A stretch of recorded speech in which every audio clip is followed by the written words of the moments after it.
Please welcome. So S Sai గారు ముందుగా మిమ్మల్ని మాట్లాడవలసిందిగా రిక్వెస్ట్ చేస్తున్నాం.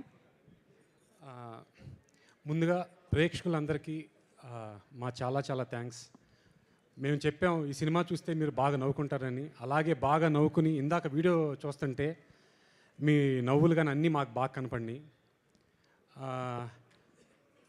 ఇంకా చెప్పాలంటే అనిల్ నా ఫ్రెండ్, వాళ్ళ ఫ్యామిలీ తర్వాత దగ్గరగా చాలా ఇయర్స్ అతని దగ్గరగా చూసిన వ్యక్తిని బహుశా నేనేమో.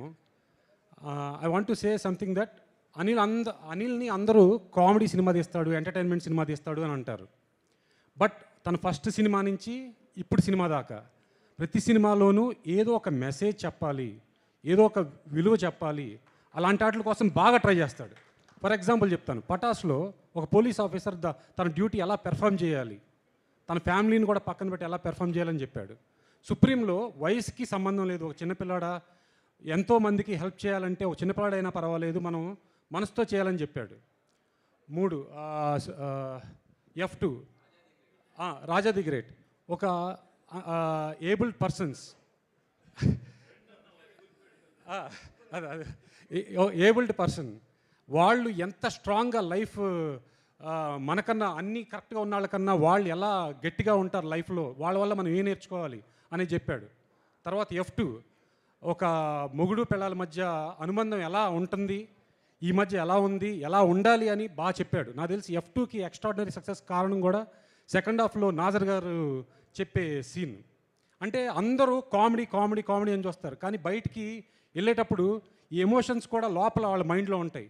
తర్వాత సర్లేరు నీకెవరు, ఒక ఆర్మీ మ్యాన్ దేశం కోసం ఎంత కష్టపడుతున్నాడు, ఏంటి వాళ్ళు చేస్తున్న ఇదేంటి అనేది మొత్తం చెప్పాడు. నెక్స్ట్ F3 డబ్బు వాల్యూ, అంటే ఎక్కువ అత్యాసపడితే ఎలా ఉంటుంది, డబ్బుకి వాల్యూ ఇస్తే ఎలా ఉంటుంది అది చెప్పాడు. తర్వాత భగవంత్ కేసరి ఆడదంటే ఆట బొమ్మ కాదు పరాశక్తి అని చెప్పాడు. ఇప్పుడు ఇది సంక్రాంతికి వస్తున్నాం, ఒక గురువు గారి గొప్పతనాన్ని, గురువు గారిని మనం ఎలా చూడాలి అని వెంకటేష్ గారు చెప్తుంటే 100% ఉన్న జనాలు అందరూ ఎంత నవ్వుకున్నా సరే ఓకే మనం నవ్వామని. ఒక పెద్ద హీరో ఒక గురువు గురించి చెప్తున్నప్పుడు వాళ్ళు కూడా 100% మా గురువుగారు ఎక్కడుండి ఉంటారో అని ఒక క్షణమైనా ఆలోచించుంటారు. అలాంటివన్నీ తన సినిమాల్లో చెప్తూ ఉంటాడు నాకు. ఎందుకంటే మేము స్క్రిప్ట్ చేస్తున్నప్పుడు ఈ సినిమాలో ఏదో ఒకటి ఉండాలరా, మనం చెప్పాలరా అంటున్నప్పుడల్లా ఓహో ఎంటర్టైన్మెంట్ గురించి ఎంత ఆలోచిస్తాడో ఇలాంటి పాయింట్ల గురించి కూడా బాగా ఆలోచిస్తాడు. So I think he's not an entertainment director, he's wholesome director. అంటే సొసైటీకి కూడా ఏం చెప్పాలి అనేది కూడా ఎక్కువసేపు ఆలోచిస్తాడు. సో థ్యాంక్ యూ అనిల్, నీతో ఈ జర్నీ చేస్తున్నప్పుడు నీ గురించి నాకు బాగా ఎక్కువ తెలిసేది నాకు తెలిసి నాకే. అండ్ ఆల్సో ఈ సినిమా ప్రొడ్యూస్ చేసిన దిల్ రాజు గారికి, శిరీష్ గారు అయితే సెట్లో ఉండి కూడా ప్రతి సీన్ చూసి బాగా నవ్వుతూ ఉంటారు. అండ్ ఐశ్వర్ రాజేష్, నేను తనతో చెప్తా ఉంటాను, ప్రతి గోదావరి జిల్లా వాళ్ళు ఈ అమ్మాయిని మా పిల్ల అని అనుకుంటారు అని చెప్పేవాడు. నిజంగా అది 100% అది ట్రూ. అది తను అంత బాగా యాక్ట్ చేసింది.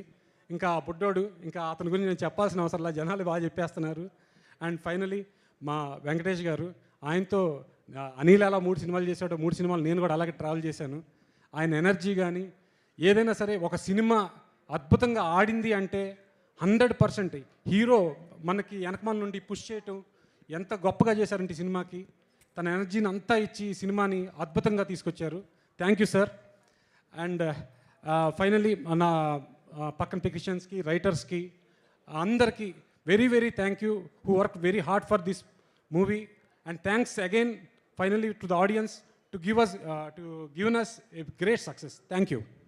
Thank you Sai garu, thank you so much. And Ajju garu మాట్లాడతారు ఇప్పుడు.